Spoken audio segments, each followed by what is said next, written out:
Hello and welcome back to day 2 of the undisputed TexCEF 2026 Texas State Championships.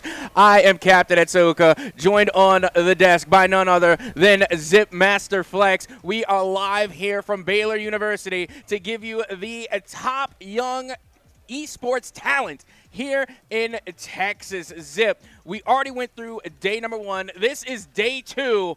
Give us a little bit of a rundown. What are our expectations going into today? Going into the day, most of the docket is fighting games, right? So we're looking to see a lot of fighting games. I mean, really, we can go down. We'll go through the breakdown in a little bit, but the first game we got coming up is Grand Blue Fantasy Versus. It's a niche game, but if you've seen it and you love it, you're just like me. It's one of my favorite fighting games to play currently. And how do you feel about Grand Blue? Oh my goodness, I can't even speak so much on Grand Blue, but let me just tell you how I'm feeling about the FGC, which is the fighting game community. For some of the casuals out there that don't know.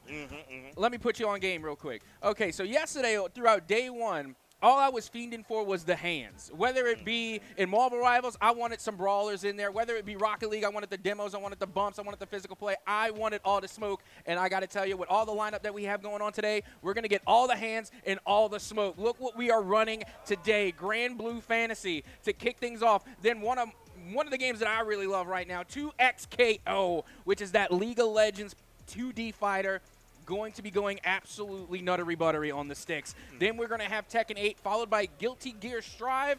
Later on throughout the evening, we're going to have our grand finals, of course, for Street Fighter, Splatoon, and then Madden. So it's just all hands until we get to the last 2. Definitely. So very, very straightforward lineup. We're sticking all the way with fighting games, all the way through the start of it. Then we'll get some Splatoon into the Madden later. So you're going to get your sports fix today, and you're going to get your paint. You're going to get your Splatoon fix. You know, Splatoon is one of those games that I didn't even know existed until the third one came out. And then when I played the third one, I was like, I get it. I understand why this has 3 iterations. That's a really good game. Yeah, I was about to say, you want to talk about a niche game, Splatoon is definitely niche. That's not a game that you're just going to jump in, pick up the sticks, and, you're getting a high score. That's going to be a game where you actually got to put in a little bit of work in. You got to have the game knowledge. Again, Splatoon is its own thing. Definitely its own thing. And rightfully so. It's going to be some good competition. Last year, I know that they had some pretty stiff competition. These kids, it's a team game, and you really have to work as a unit. It's fun, goofy with some paint, but you really have to try. But now, let's get back into it. Our first game is Grand Blue. A little bit of a breakdown. There was only 4 entrants for this game, but they did a round robin. If you're not familiar with the round robin format, everybody has to play each other, and the best records lead into a final where they end up fighting from there. And so now, so we're running the round robin. I apologize. We're running the round robin right now, and so they will all fight each other, and then whenever the top 2 with the best placements will then go on to fight each other for a final. Okay?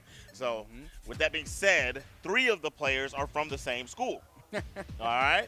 And that's awesome. I actually thought that this was the school that one of my friends is a coach at, but it ended up not being the same case. But regardless of that, we have the Blood Goddess going up against TX Pate. And TX Pate, I think we saw in Street Fighter last year, if I'm not mistaken. I think you are correct. But with that being said, I got to point out, like you were mentioning, that the majority of these players are coming from the same school. They're coming from the same esports program. So there's going to be a little bit of heated, it's going to be a little bit of a heated type of fight going on between these two, because they have probably been fighting each other all weekend long, all season long. Oh, yeah, for sure. So now this is where it truly matters. The belt is on the line, the bragging rights is on the line, and whoever takes the dub, they're never going to let it go. That's what I was going to say, right? I don't know how they're going to do it. Like, some people just have that camaraderie, and they're like, my friend is so good.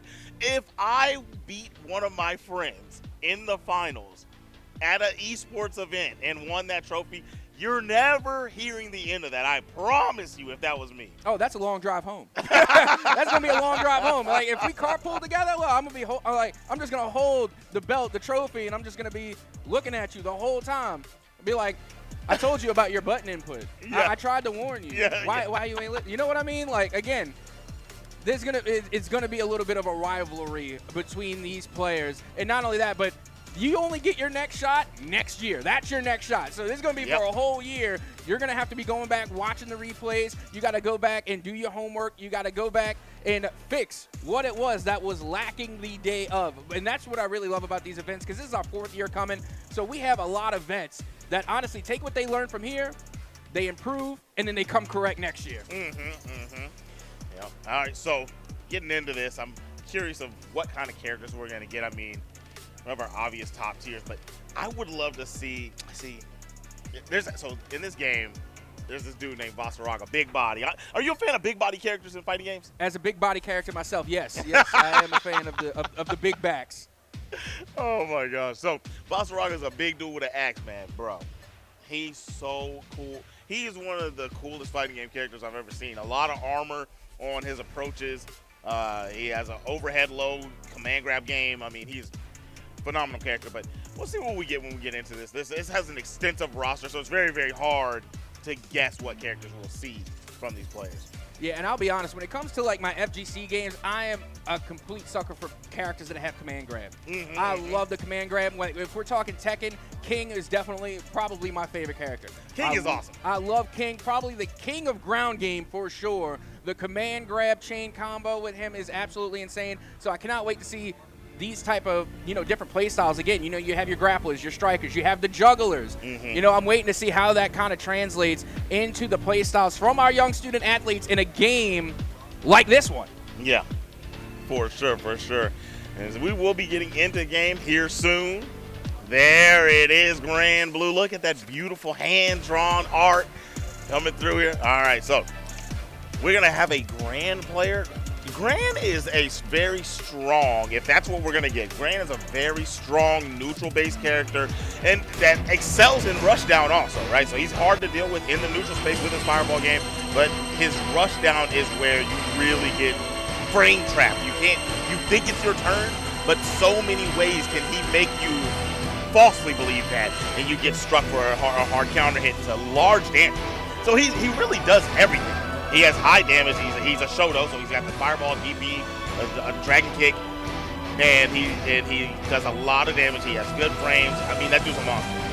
Now, and you see, this is another thing I wanted to ask. For people that aren't familiar with Grand Blue, I'm noticing already we're seeing some weapons. You mentioned, the big back with the bad axe, So does everyone in this game have a weapon, or do people just come with straight hands?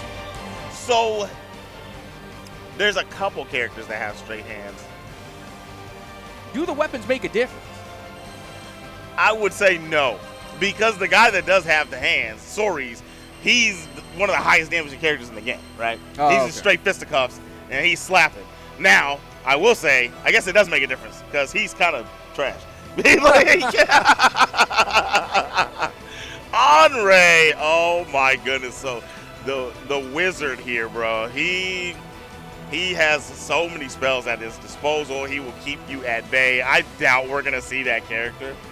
Vera, oh my goodness. So Vera, for everybody out there, that character right there on the left, she has two different forms. Her normal form, she's just a neutral base, regular little character.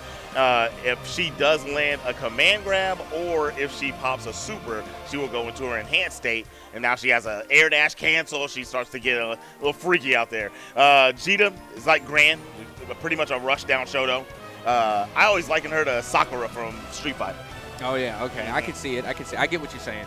But as we get ready to get our players are already on stage. They're ready to go. So as soon as we get this game live, we're going to be jumping right in on this. And just a reminder, this is a grand final. It's a best of 5 is what I'm getting at. Yes. So yesterday it was all BO3s. Today is going to be best of 5. So these matches are going to be pretty intense, because you're going to be able to have multiple opportunities to try and make that comeback. And like we were seeing yesterday with games like Rocket League and Marvel Rivals, the comeback, little difficult. When we're talking FGCs, how important is momentum when you're on that main stage and you're in the BO5? Oh, brother. I always tell people, man, you do not want to, as a ex-fighting game competitor myself, you don't want to go down in a set, because your nerves start to set in and you realize how, if he already has your number to start, it's that much harder to adjust and overcome him to run back that set. So we have Beatrix versus Beelzebub here. Beelzebub is my main character. That's who I play for real. He's a zone-ish character with very long buttons. He does have a wake-up, so he's going to have to use that at some point to get Beatrix off of him, because when I talk about rush-down characters, she is one of the scariest when she gets on top of you. She has like 4 different options, a good mixed game and a good strike throw. High damage there. Nice neutral jump. Not going to get a full confirm. Good defense here from TX Pate. Going to try to find his way out of this corner. It's just so hard because your strength is long buttons, but she has the buttons to stuff you so you can't get out what you need to start your offense, especially in this corner game. Yeah, I was getting ready to say that corner trap was absolutely vicious. Blood Goddess controlling the entire round 1. Like, what do you have to do to get out of that corner? What does Beelzebub have in their kit to try and avoid this corner trap? Yet again, finally they come in with the down air, able to create a little bit of opening here. But my goodness, they almost fell for the corner trap again. Very well done. He's finally getting his offense started. You see, look, so Beelzebub's a zony, kind of tricky character. His fireball game, look at that. He's going to use his ultimate portal pull. Boom. Oh, he could have got a full confirm off that. He does not confirm it all. Either way, there's some good solid damage. A nice lead here goes for the low. No good. The low right back at him. Blood Goddess corner. Nice short combo. Going to rip some pips off. In this game, if you have lower pips at the top, you see those? The more you're missing, the more damage you take when you're hit. Good wake up there. Gonna do the portal pull. That could have been a DP on the side of Blood Goddess. Wake up super! Yes, TX Pate. What a round. And just like that, you know, and again, we were talking about how momentum plays a role here, being that we saw TX Pate coming in off of a round 1 loss, did not let that phase them. They came correct the next time, didn't allow themselves to be corner trapped. They were able to come in with the overhead, create that space, and like you said, using Beelzebub as that zony character to try and keep the distance. You create, he's weird. Like, you want to zone, but you also want to make your way in, because at distance he can't get large damage. He makes it hard. He frustrates you trying to make your way in, but when he finally gets a touch, he needs to be close to convert for big damage. He's not one of those zoners that can, nice clash into the grab. Very well done from TX Pate. And now you can see right now, it looks as though Blood God is trying to apply even more damage, but a great down block coming from TX Pate.